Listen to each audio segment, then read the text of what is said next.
in order to teach you the verb. Verb. Today I am teaching you the verb. Verb is the fourth part of the speech.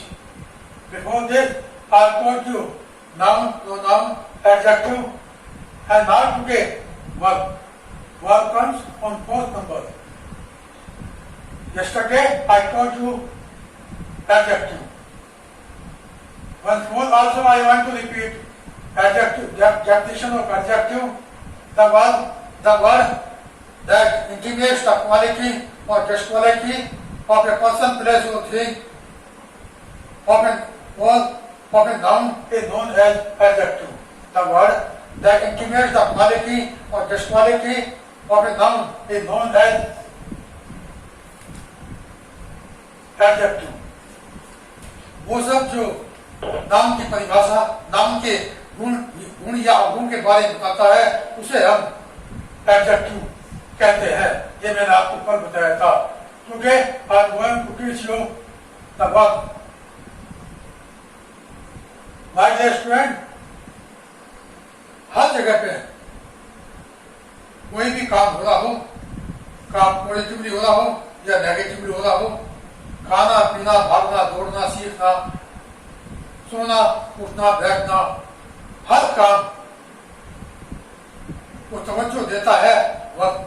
अगर वक्त ना हो किसी sentence में तो क्या हम कोई काम ही नहीं होगा बिना वक्त के, क्योंकि वक्त ही एक ऐसा शब्द है जो कि बताता है कोई काम अच्छा या बुरा करने के लिए। अगर मैं आपसे ये ना बोलूं, अगर मैं आपसे कहूं कि बच्चों आपने मैथ की स्टडी करनी है, कल पेपर है, और मैं ये कहूँ ना, सिर्फ कह दूं कि बच्चों मैथ, और मैं ये ना कहूँ कि आपने स्टडी करनी है, कल पेपर है, तो आप क्या समझेंगे? आप नहीं समझ सकते। लिहाजा वर्ब एक ऐसा शब्द है जो कि कोई किस काम को करना है, नहीं करना, कब करना, कैसे करना, किस तरह से करना, किस ढंग से करना, क्यों करना, कैसे करना, ये सब जानकारी वर्ब से मिलती है। आइए मिलते हैं ऐसी एक घटना से जिसमें हमें बताया गया है कि वर्ब किसे कहते हैं और वर्ब की परिभाषा और एग्जाम्पल क्या है, उसके कितने प्रकार हैं, ये सब आपको मिलेगा अभी बोर्ड पे देखने को। My dear student, verb. The word that shows an action is known as verb. वो सब जो कुछ ना कुछ एक्शन दिखाता है उसे हम वर्ब कहते हैं। For example, he is eating the food. I am going to school. He is eating the fruit. He is going to school. He is coming from school. He is going to house. He is fighting with each other. And he is drinking the water. जो भी आप काम करने के लिए शब्द लगाओगे वही वर्ब का रूप धारण करेगा। और बिना कोई शब्द जो कि वर्ब से संबंधित है अगर आपने नहीं लगाया तो कोई भी काम नहीं हो सकता, चाहे वो पॉजिटिव हो चाहे वो नेगेटिव हो। तो भाई dear student, now pay attention to past में he is eating the food, वो खाना खा रहा है। इसके अंदर एक्शन क्या हो रहा है? खाना खाने का, eating the food। एक्शन चाहे वो खाना खाने का हो, पानी पीने का हो, पढ़ना, लिखना, बोलना, भाषण देना, फाइटिंग करना,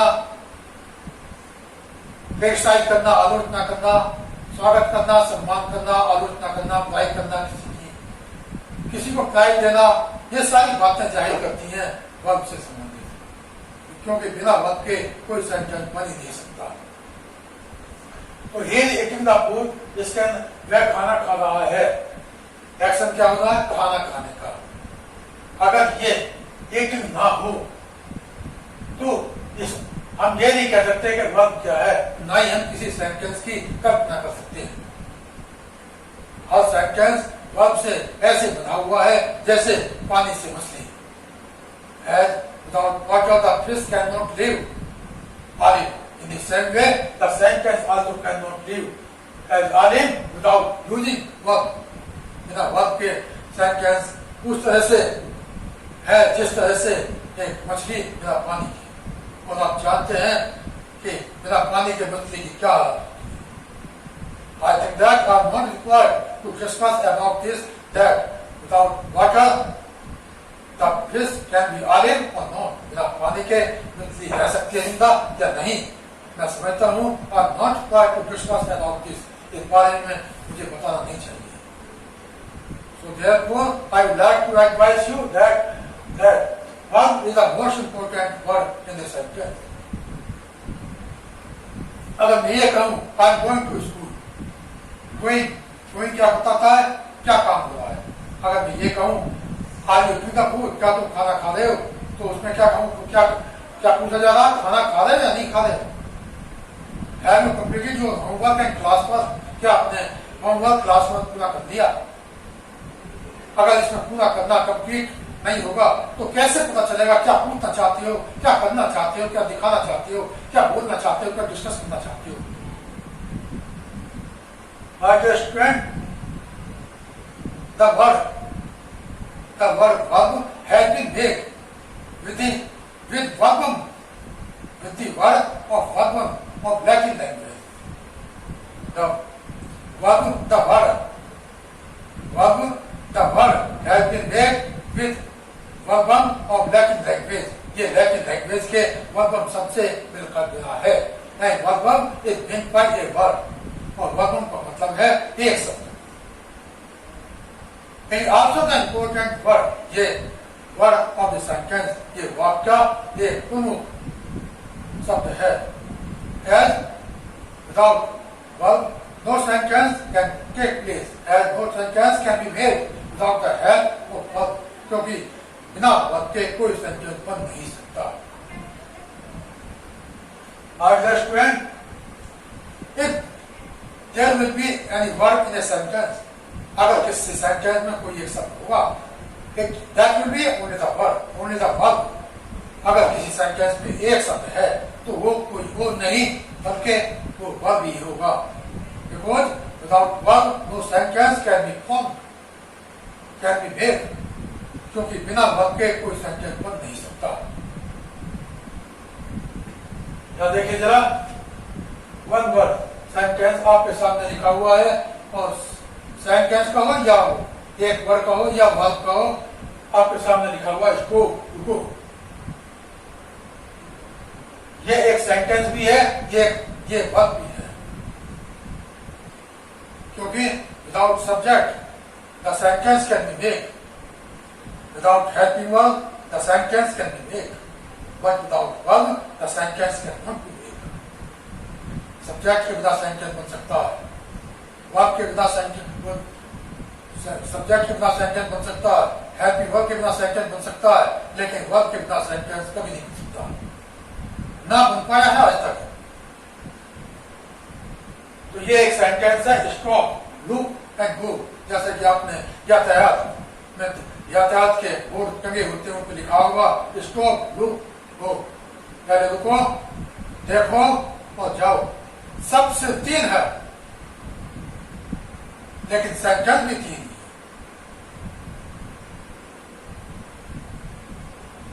और इसके बाद में दूसरा सेंटेंस है सी राइट्स. इसके अंदर वर्ब क्या है, राइट्स है. अगर राइट्स ना हो, सी लगा हो, तो क्या ये सेंटेंस बन जाएगा. C writes the letter. C write ना लगाया जाए ए लेटर, इससे क्या साबित होगा. जब तक वर्ब भी नहीं होगा तो क्या साबित होगा, क्या पूछा जाएगा, क्या वो करेगा. अगर मैं आपसे ये नहीं कहूंगा कि please sit down my dear student, तो आपको कैसे पता चलेगा मैं क्या चाहता हूं और आप क्या करोगे. बिना मेरे बोले जब तक मैं वर्ब नहीं बोलूंगा तब तक up to that time you cannot take any action. So therefore it is very essential to speak the word as verb. इसलिए जरूरी है वर्ब को एक शब्द के रूप में बोलना. Because it is only the verb that clears the meaning. क्योंकि यही एक शब्द है जो कि किसी अर्थ को क्लियर करता है. She writes, वो लिखती है. राम came here, राम यहाँ आया, वर्ब है, came है, राइट्स है, लिखना है. ये दोनों साबित कर रहे हैं कि ये दोनों सेंटेंस हैं. अगर ये ना होते तो ये सेंटेंस था. You are here, तुम यहाँ पर हो. अब कुछ सेंटेंस ऐसे होते हैं जिनके अंदर सिर्फ हेल्पिंग वर्ब होती है. Some sentences are such which are having, which are containing only the helping verb, and they are not having the main verb. उनके पास सिर्फ हेल्पिंग वर्ब है, मेन वर्ब नहीं है. लेकिन हेल्पिंग वर्ब की अगर हेल्पिंग वर्ब है तो उसके अंदर और मेन वर्ब नहीं है, तो जाहिर सी बात है मेन वर्ब साइलेंट है, उसका मीनिंग उसी के अंदर आया हुआ है. अगर मेन वर्ब है और हेल्पिंग वर्ब नहीं है तो मेन वर्ब के अंदर ही हेल्पिंग वर्ब का मतलब आया हुआ है, वो हेल्पिंग वर्ब उसमें साइलेंट है. एग्जाम्पल, यू आर हियर, तुम यहाँ हो. क्लियर कह दिया, तुम यहाँ हो, तरफ आओ, मतलब ये कह दिया तुम यहाँ हो. I am going to school, मैं स्कूल जा रहा हूँ. इसके अंदर क्या हेल्पिंग वर्ब है और मेन वर्ब है. एक मेन वर्ब अगर किसी सेंटेंस में सिर्फ हेल्पिंग वर्ब मानी है तो मेन वर्ब की जरूरत नहीं है. जैसे I am here, you are here, तो इसके अंदर हेल्पिंग वर्ब होगी, मेन वर्ब की जरूरत नहीं है. अगर कुछ सेंटेंस है तो ऐसे होते हैं, सी राइट से लेकर आपके सामने पेज है, इसके अंदर हेल्पिंग वर्ब की जरूरत नहीं है, मेन वर्ब भी काम करेगी हेल्पिंग वर्ब के तौर पे, और इसके अंदर हेल्पिंग वर्ब भी काम करेगी मेन वर्ब के तौर पे. मेन वर्ब की जरूरत नहीं है, इसके अंदर मेन वर्ब भी काम करेगी हेल्पिंग वर्ब के तौर पे, हेल्पिंग वर्ब की जरूरत नहीं है. लेकिन जिन सेंटेंसों में हेल्पिंग वर्ब लगनी है और उनमें हेल्पिंग वर्ब नहीं लगाई है आपने, तो उसको पूरे वर्ब की संख्या नहीं दी जा सकती. हेल्पिंग वर्ब को मेन वर्ब के साथ जोड़कर ही फुल वर्ब कहलाई जाएगी. यहाँ आप देखेंगे I am going to school, I am है हेल्पिंग वर्ब, गोइंग है मेन वर्ब. एम और एम को गोइंग के साथ मिलाया जाएगा जभी मतलब पूरा होगा, क्योंकि प्रेजेंट कंटिन्यूअस का ये रूल है. इज और am are used with he, she, it, I, we, you, they, or singular number and plural number, along with first form ing, the first form verb with ing. ये रूल है. तो इसके अंदर क्या है, ये आई है, आई के साथ हेल्पिंग वर्ब एम लगती है प्रेजेंट कंटिन्यूअस में.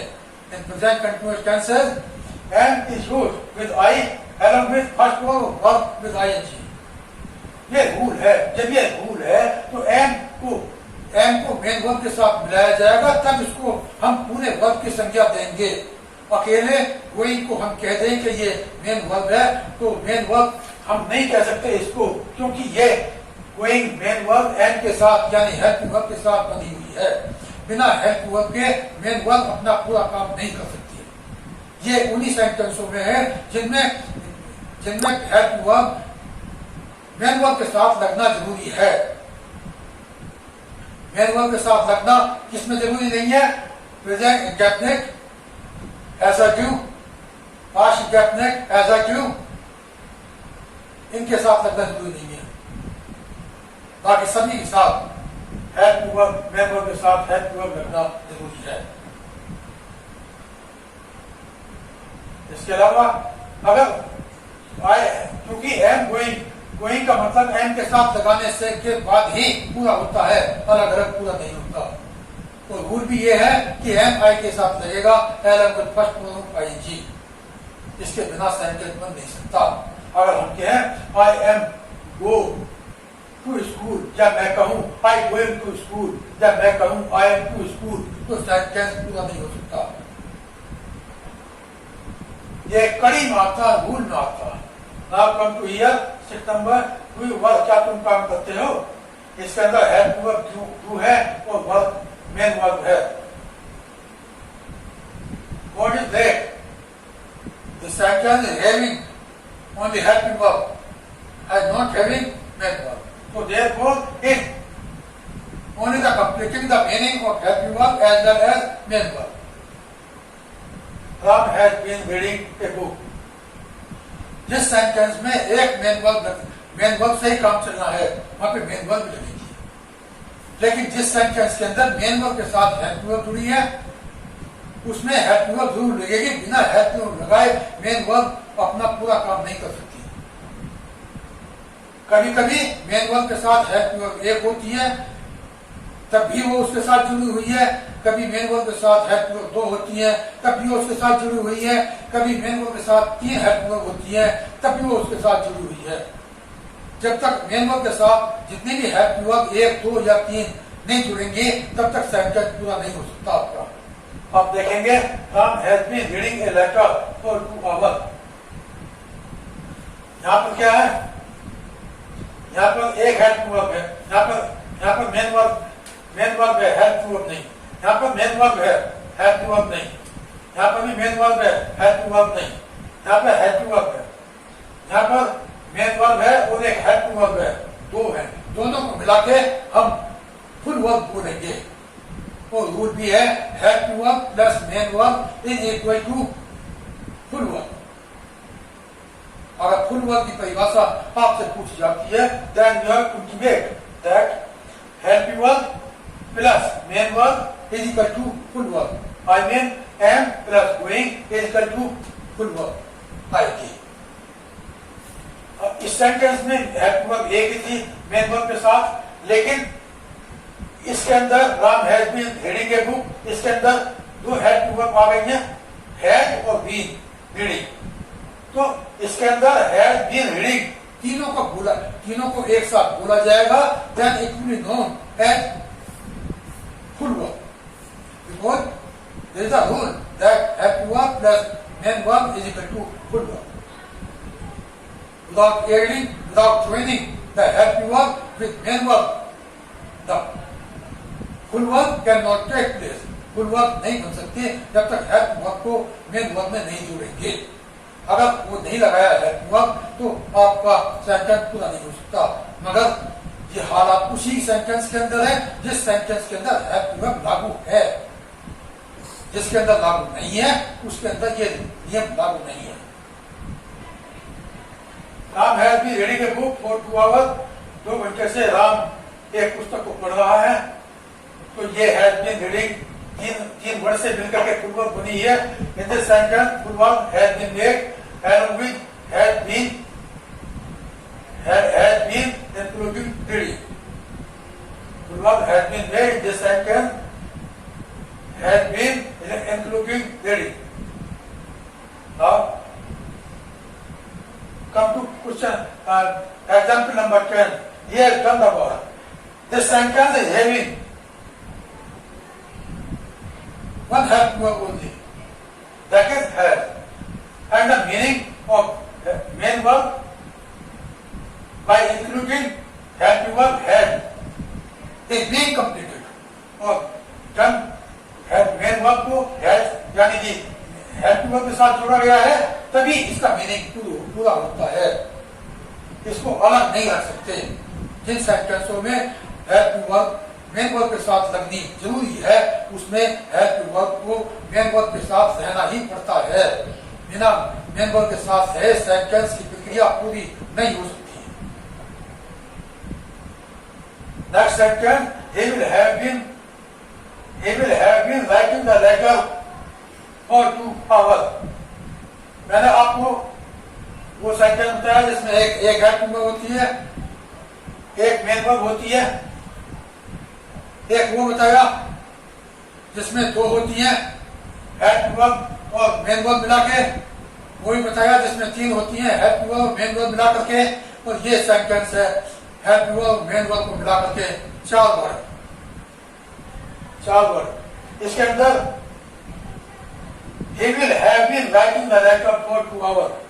वो 2 घंटे से पत्र लिख रहा होगा। तो यहाँ पे फुल वर्ब कहलाई जाएगी will have been writing। I say again, will have been writing। ये 4 word will have been including writing will be known as full verb, because this is the rule that help verb plus main verb is equal to full verb। लेकिन ये हालात उन्हीं सेंटेंसों में लागू है जिनमें help verb main verb के साथ लगानी लागू है। जिनमें लागू नहीं है उनके अंदर हेल्प वर्ब नहीं आ सकती। कुछ सेंटेंस में ये ऐसे होते हैं, हेल्प वर्ब भी लगनी है, उसी से मतलब पूरा हो जाना है। मेन वर्ब नहीं आती, उसमें मेन वर्ब नहीं आएगी, क्योंकि मेन वर्ब उसमें छिपी हुई है, साइलेंट है। कुछ सेंटेंस जैसे कि आपके सामने ये है, कुछ सेंटेंस ऐसे होते हैं जिसमें मेन वर्ब होती है, हेल्प वर्ब नहीं होती, उसमें मेन वर्ब भी लगेगी, हेल्प वर्ब का कोई काम नहीं, क्योंकि उसमें लागू ही नहीं है। हेल्प वर्ब भी उसमें साइलेंट है। देख सकते हैं सी राइट्स या राम केन दिया, ऐसा इन जगह पे तब होता है जब उसके अंदर हेल्प वर्ब लगनी लागू ही नहीं है, तो उसी से काम चलेगा जो बताया गया है। रूल के मुताबिक सेंटेंस बनते हैं, ना कि बोलने से। बोलना अलग बात है, हमने कह दिया यू कम प्लीज, लेकिन जब हम बोलेंगे तो यू कम प्लीज नहीं होता है, फिर ये होगा you should come please here, you must come please here. तो फिर why using the rules and regulation the sentence will be, sentence rule के मुताबिक बनाया जाएगा। बोलने में गलतियां हो सकती हैं। In order to speak the sentence, the mistake can take place. But while we are writing on the copy, in that situation, we cannot make a mistake. And mostly in the ground of grammar, जब हम लिख रहे हैं, जब गलती नहीं हो सकती, तो खास तौर से ग्रामर के ग्राउंड में, ग्रामर का रूल रेगुलेशन पूरा होना चाहिए, तभी सेंटेंस पूरा होता है। वैसे भी ग्रामर को इंग्लिश में ही देखा जाता है, हिंदी में देखा जाता है, जितनी भी लैंग्वेज है सब में देखा जाता है, बाकी सब्जेक्टों में नहीं देखा जाता। एक्शन तो होता है, नेगेटिव एक्शन तो होता है अगर ग्रामेटिकली नहीं लिखा है, लेकिन इतना ज्यादा एक्शन नहीं होता।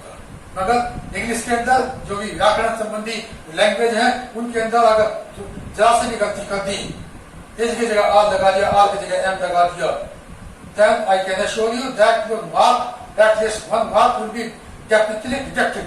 एक नंबर जरूर बच जाएगा। If that sentence is having one mark or two mark, चाहे वो एक नंबर तक का सेंटेंस है, लेकिन उसमें एक नंबर कट जाएगा, यानी कि that will be shown as wrong by the examiner, तो गलत सिद्ध होगा। So therefore, the rules and regulations of grammar are very essential. So my dear student, now here I have told you the definition of the verb by showing the related example. Also I have told you the main verb is used. The main verb is used in one word also, in two word also, in three word also, in four word also.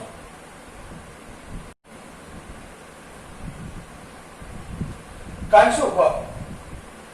There are four kinds of verb. Number one, transitive verb. Number two, intransitive verb. Number three, linking verb. Number four, auxiliary verb. तो transitive verb ये वो verb होती है जो sentence में object या तो एक रखती है या तो दो रखती है। ऐसा नहीं हो सकता कि कोई ऑब्जेक्ट ना हो या दो से ज्यादा ऑब्जेक्ट हो, ऐसा नहीं हो सकता। तो transitive verb is the verb that contains one or two object, not more than two, not less than one. ना तो एक से कम ऑब्जेक्ट होगा, ऐसा नहीं हो सकता कि एक भी ऑब्जेक्ट ना हो, ऐसा नहीं हो सकता कि ऑब्जेक्ट मोर देन टू हो, या तो एक ऑब्जेक्ट होगा या तो दो होंगे। आपके सामने पेश है कि the verb that contains one or two objects in the sentence is known as transitive verb.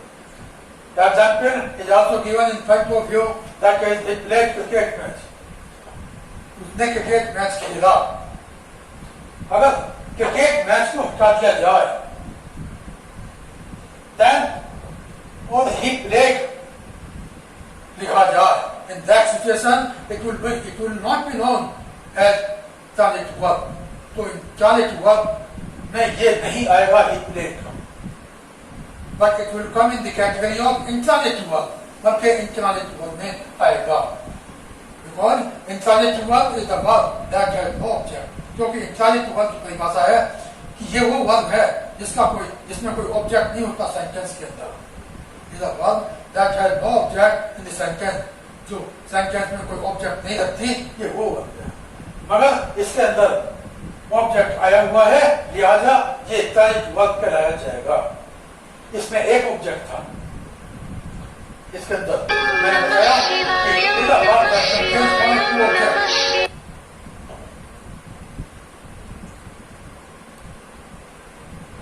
मैंने बताया आपको कि ये वो वर्ब है जो एक या दो ऑब्जेक्ट रखती है।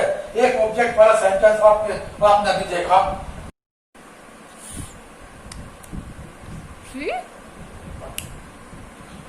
Kinds of verb, transitive verb, intransitive verb, linking verb and auxiliary verb. My dear student, transitive verb ये वो वर्ब है जो एक या दो ऑब्जेक्ट्स हर सेंटेंस में रखती है।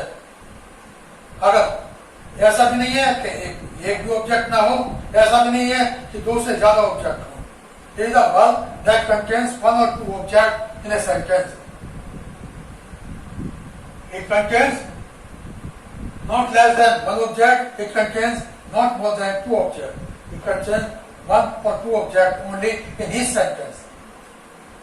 Example: he played cricket match. इसके अंदर he subject played verb cricket match. Cricket match is a one object. तो मैंने आपको बताया परिभाषा में कि एक या दो ऑब्जेक्ट रखती है। तो ही प्लेड क्रिकेट मैच, इसमें एक ऑब्जेक्ट आ गया, वो क्रिकेट मैच खेला। अगर क्रिकेट मैच नहीं होता, ही प्लेड केवल होता, तो तब इसको ट्रांजिटिव वर्ब नहीं कहते, क्योंकि ट्रांजिटिव वर्ब की परिभाषा एक या दो ऑब्जेक्ट हर सेंटेंस में होता है। ये ट्रांजिटिव वर्ब की परिभाषा है। सेंटेंस में कोई ऑब्जेक्ट नहीं होता, ये परिभाषा है इंट्रांजिटिव वर्ब की। तब ये sentence he played cricket match को हटा करके ही प्लेड केवल ये इंट्रांजिटिव वर्ब में आ जाता। अगर now in this sentence he played cricket match, it is having one object, so therefore it will be known in the category of transitive verb as per the definition. दूसरा sentence लेते हैं, he is going to school to meet principal. वो school जा रहा है principal से मिलने के लिए। एक ऑब्जेक्ट स्कूल, दूसरा ऑब्जेक्ट प्रिंसिपल, इसमें दो ऑब्जेक्ट। और मैंने ये बताया आपको कि transitive verb contains is a verb that contains one और two object in this sentence. हर सेंटेंस में या तो एक ऑब्जेक्ट जरूर होगा, एक नहीं तो दो होंगे। दो से फालतू नहीं हो सकते, और ऐसा भी नहीं हो सकता कि ऑब्जेक्ट कोई ना हो, एक या दो ऑब्जेक्ट जरूर। तो इसके अंदर दो ऑब्जेक्ट हैं, स्कूल है और प्रिंसिपल है। इसके अंदर एक ऑब्जेक्ट है क्रिकेट मैच, और यही परिभाषा आपके सामने है। When you take such type of sentences, then this sentence will come in the category of transitive verb. जब आप ऐसे सेंटेंस बनाते हैं तो ये transitive verb कैटेगरी में काउंट किए जाएंगे। Now come to number 2, the intransitive verb. Intransitive verb इसके थोड़ा खिलाफ है। Transitive verb is the verb that contains one or two objects in this sentence, while intransitive verb is the verb that contains two objects in this sentence. ये वो verb है जो किसी sentence में कोई ऑब्जेक्ट नहीं रखती, बिना ऑब्जेक्ट के रहती है, यानी कि सब्जेक्ट और हेल्प वर्ब और मेन वर्ब, ऑब्जेक्ट नहीं होता। पेश आपके सामने it is the verb that has no object in the sentence. He has come, वो आ चुका है, और he will play, इसके अंदर कोई ऑब्जेक्ट नहीं। अगर he has come from school होता, या from house होता, या from city होता, from town होता, from market होता, तो ये इंट्रांजिटिव वर्ब नहीं कहलाता, बल्कि ये ट्रांजिटिव वर्ब कहलाता, क्योंकि उसमें ऑब्जेक्ट लग गया। मगर अब इसके अंदर कोई ऑब्जेक्ट नहीं, लिहाजा ये इंट्रांजिटिव वर्ब होगा। और he will play, अगर ये होता he will play the match, he will play the cricket match, he will play the football match, he will play hockey match, any type of match, या he will play in the ground। तो ये sentence भी intransitive verb में नहीं आता, बल्कि transitive verb में आता है। क्योंकि ट्रांजिटिव वर्ब में एक या दो ऑब्जेक्ट जरूर होता है सेंटेंस के अंदर, और इसके अंदर कोई ऑब्जेक्ट नहीं, कोई ऑब्जेक्ट नहीं है, लिहाजा ये ट्रांजिटिव वर्ब की कैटेगरी में आएगा। Transitive verb, it is a verb that has no object, as it is, he has come, he will play, and transitive verb is a verb that has one or two objects in each sentence, as he is going to school, I am coming from the house, I am going to the market, I am going to the, I am going to the city, to the town, to make my friend, I am going to city to make my friend. ये two object में पहले वाला I am going to city, one object, ये transitive verb में दोनों आएंगे। अगर बात करें ट्रांजिटिव वर्ब की, तो in this sentence no object will be used. He has come, he will go there, he has come, he will go, he will write, he will play, like this sentence only will come, but object will not come in transitive verb, while in transitive verb two object or one object will come in this sentence. Now come to the point difference between transitive verb and intransitive verb. दोनों के अंदर कोई फर्क होता है, transitive verb, intransitive verb. transitive verb में the driver stopped the train, driver ने गाड़ी रोकी, ऑब्जेक्ट आ गया the train stopped, गाड़ी रुक गई, इसमें कोई ऑब्जेक्ट नहीं। ये फर्क है, फर्क मैं बता रहा हूँ। हालांकि फर्क तो यहीं तक क्लियर हो गया, लेकिन एक बात और, यहाँ पर कोई ऑब्जेक्ट नहीं है। The student has a race, student ने दौड़ी, या यूं कहो द स्टूडेंट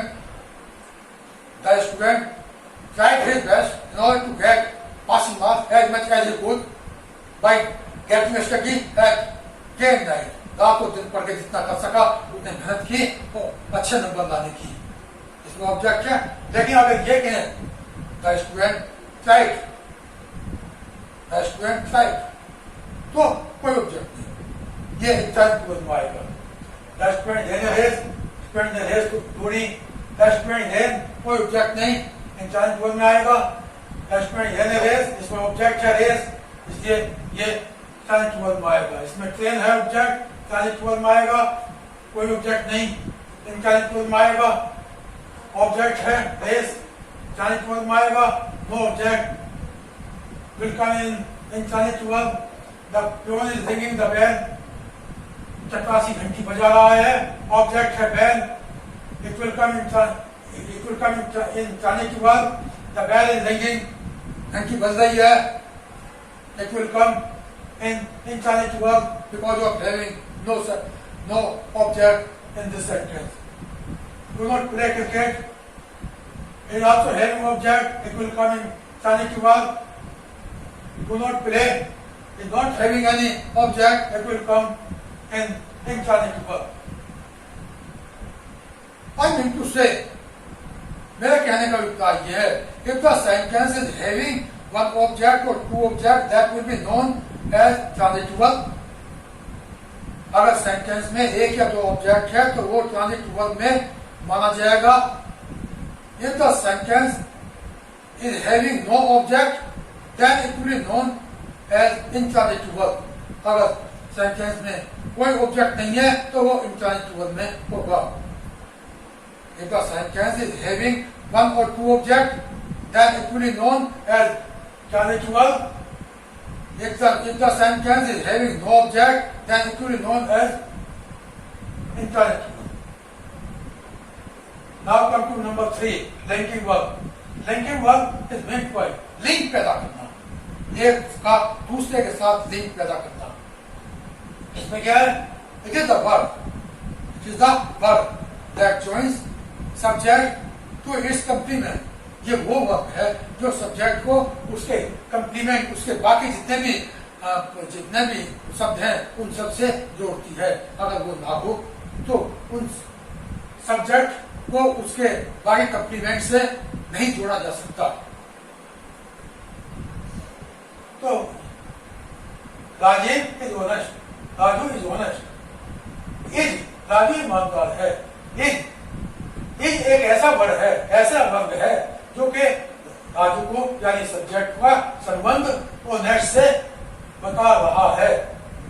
और ऑनेस्ट क्या है, कंप्लीमेंट है इस सेंटेंस का।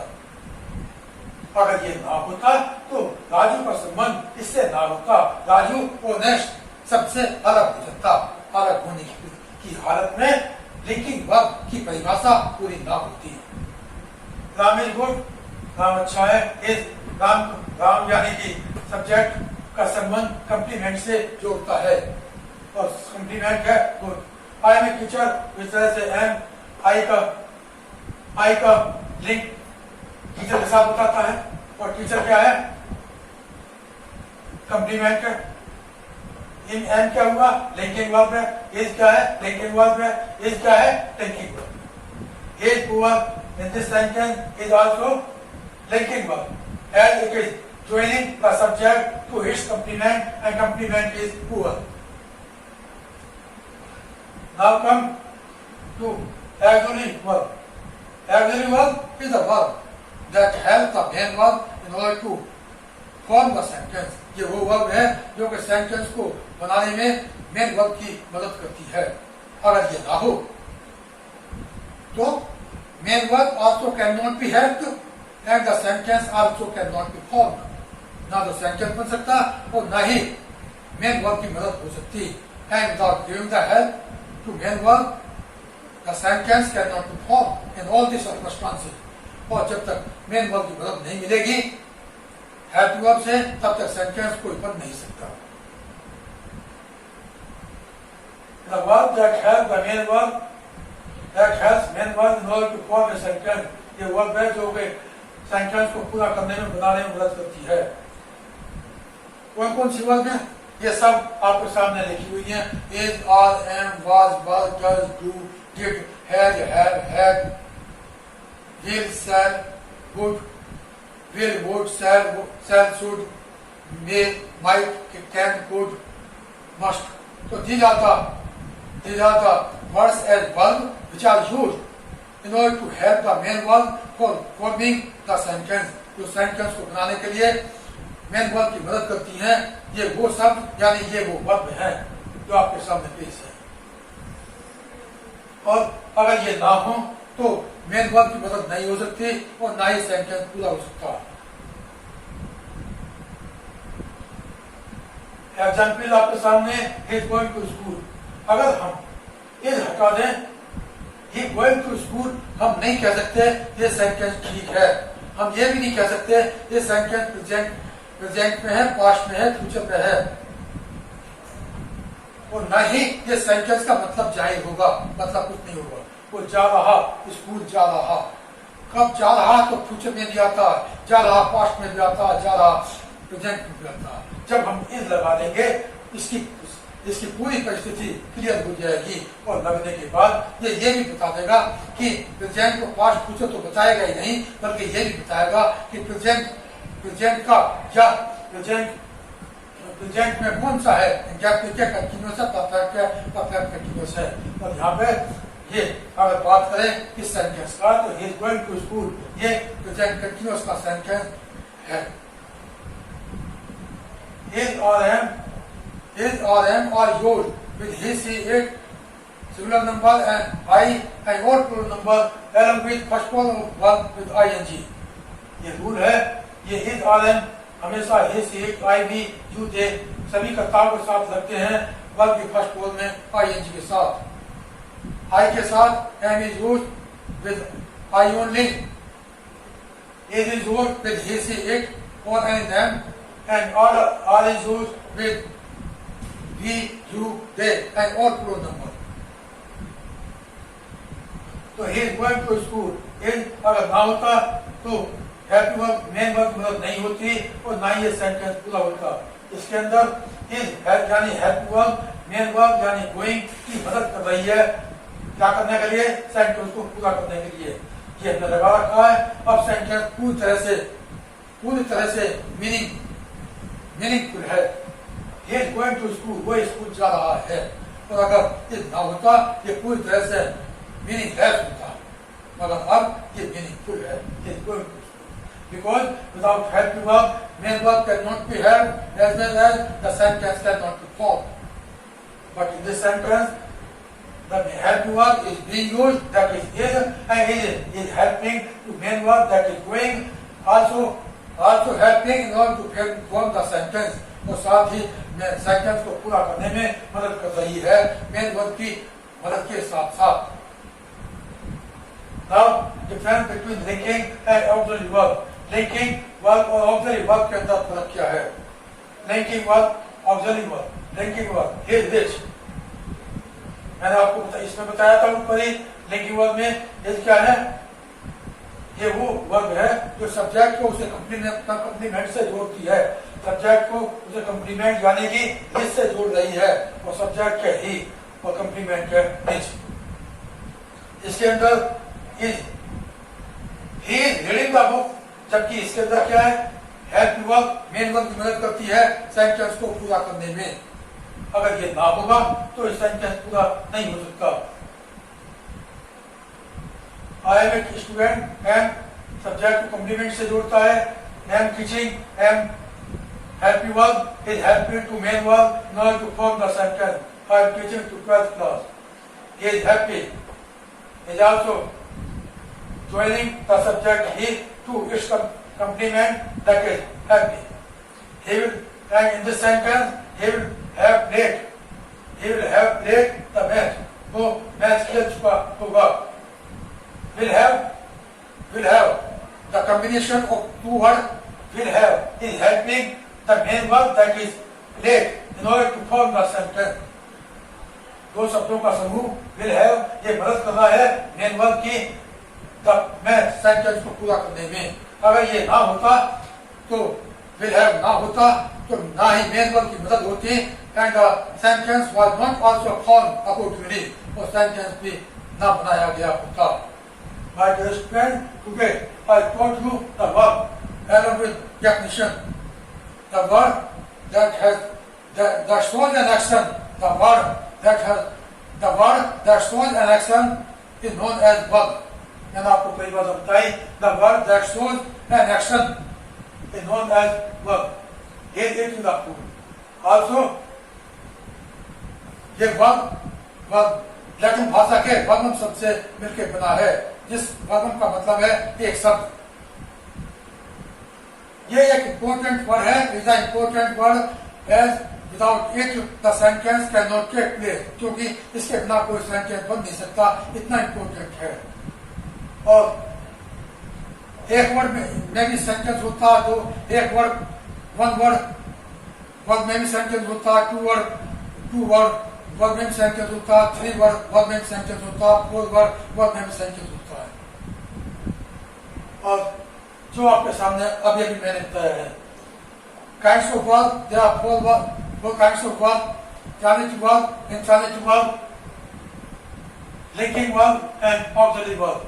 Also, I told you the difference between transitive verb and intransitive verb. Transitive verb is a verb that contains one or two objects, while intransitive verb is a verb that contains no object. Difference between them has been also shown here on the board. The Java spoke the train spoke. Java ने गाड़ी रोकी, Java ने गाड़ी रोकी और train रुकी. दोनों के अंदर फर्क बताया गया है. जावा ने गाड़ी रोकी और गाड़ी रुकी, दोनों में फर्क बताया गया. क्या फर्क है? You are also seeing it on the board. Now, on third number, I told you the linking verb. Linking verb is the verb that joins subject to its complement. ये वो वर्ब है जो कि सब्जेक्ट को उसके complement से जोड़ती है. जैसा कि आपके सामने दिखा हुआ है, is, am, is. They are four words and they are joining subject to their complement in his sentence. they जोड़ रहे हैं और सेंटेंस में सब्जेक्ट को उसके कंप्लीमेंट से. ठीक है. This helping verb, this helping verb, this helping verb and this helping verb are joining. All of the helping verb are joining the subject to complement. ये चारों वर्ब सब्जेक्ट को उसके कंप्लीमेंट से जोड़ रहे हैं. Now, auxiliary verb is a verb that helps the main verb in order to form a sentence. ये main verb की मदद करती है सब्जेक्ट को बनाने, वो सेंटेंस को बनाने के लिए. It is a verb that helps the help you out in order to form a sentence is a verb that helps the main verb in order to form the sentence. ये वो verb है जो main verb की मदद करती है sentence को बनाने के लिए, जैसा कि आपके सामने पेश है.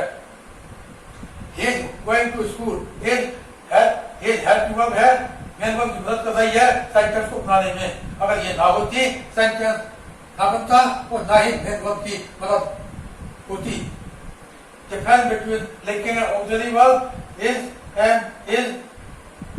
are used in linking verb as they are joining the subject to complement. While in auxiliary verb is and will, then all the verbs are helping to main verb in order to form the sentence. From my side, today's topic is over. Tomorrow morning, I will meet you again for the next chapter, that is adverb. धन्यवाद, नमस्कार, जय हिंद.